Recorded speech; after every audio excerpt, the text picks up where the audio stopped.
Hey guys, do giant numbers on competitive exams totally freak you out? Let's fix that.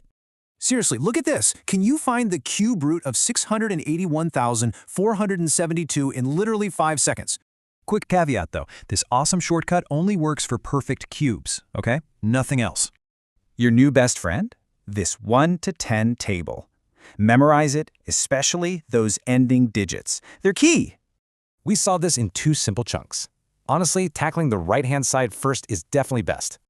Let's bring back that scary exam number, 681,472, and see this exact trick in action. First up, you just visually split the number into 2 parts. So 681 and 472. See how it ends in a 2? Well, 8 cubed ends in 2. So our right side is 8. Now the left side. Notice how 681 sits right between the cubes of 8 and 9? Here's the rule, always just pick the smaller number. So our left side is also 8. Smash them together, and your answer is 88. We literally just cracked that huge number instantly. Just think about how much precious exam time this single trick saves you. Go get practicing.